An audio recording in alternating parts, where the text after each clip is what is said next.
Thank you, Madam Deputy Speaker. The Government always takes the devolved administration's concerns very seriously, but leaving the European Union is primarily a reserved matter. It is a matter for the United Kingdom Government, but there is no reason not to have constructive and continuous engagement with the devolved administrations, but it is primarily a reserved matter. Now, the Government has now tabled a programme motion today. And Madam Deputy Speaker, you've said it's available in the vote office, but I wondered if it may be useful for those members who have not had a chance to go out to the table office if I were to run through it briefly. For the sake of Hansard, Madam Deputy Speaker nods most elegantly, so I take that as an encouragement to carry on. The second reading debate will be the normal second reading debate. It will go to 7 o'clock tomorrow. The programme motion then proposes 3 hours after the commencement of proceedings on the programme motion in committee for the first stage of the committee procedure. On the second day, 12 hours of sitting divided into 4 sections of 3 hours, with a specific section reserved, and the Right Honourable Lady, the Member for Broxow, may be pleased about this, with 3 hours specifically reserved for motions relating to a second referendum. So members who are concerned about that will have the opportunity to debate it. And then on Thursday, 8 hours for proceedings on consideration up to including third reading, 6 hours on the report stage, and 2 hours. Of course, I can go.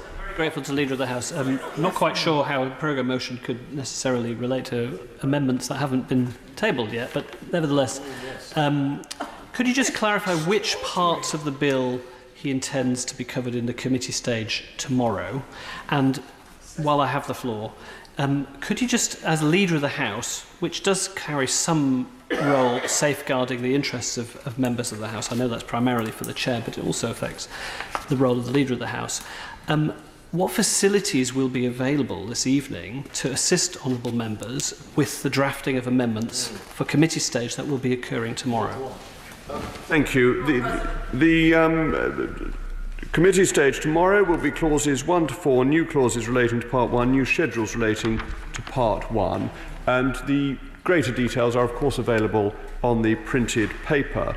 I'm not going to give... Oh, all right, sorry if I'm not being clear. I'm grateful to the leaders to allow the intervention. Just for the record and for people outside of this place, and in fact for myself to fully understand, if people wish to submit amendments to that Part 1, what is the last moment at which they're able to do so? Thank you, Madam Deputy Speaker. The last moment for submitting amendments will be at the point of second reading.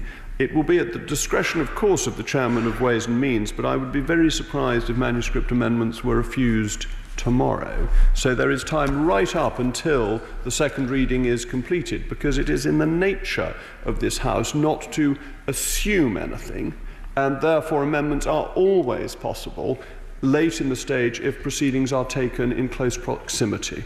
So that will be the position tomorrow, though obviously it is the Chairman of Ways and Means who determines what amendments are taken at committee stage.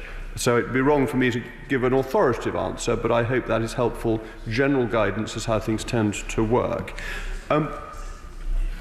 Assistance for members, well, tomorrow there will be a full service, and amendments tomorrow will prove acceptable, inevitably. Tonight there is a clerk sitting here working hard as always, and clerks do work very long hours and are very assiduous, and we mentioned it earlier on today when we thanked the staff of the House for the work they did on Saturday, and I think I can reassure the honourable gentleman that they're not going to work any less hard today. But today's motion has one very simple purpose: to suspend the normal rule that amendments may be tabled by honourable members only once second reading has been achieved. We are bringing forward this motion simply for the convenience of honourable and right honourable members, to make it easier to consider and then table any amendments. Our intention today is purely to assist those wishing to table amendments to the bill, and therefore I encourage all honourable members and right honourable members to support this.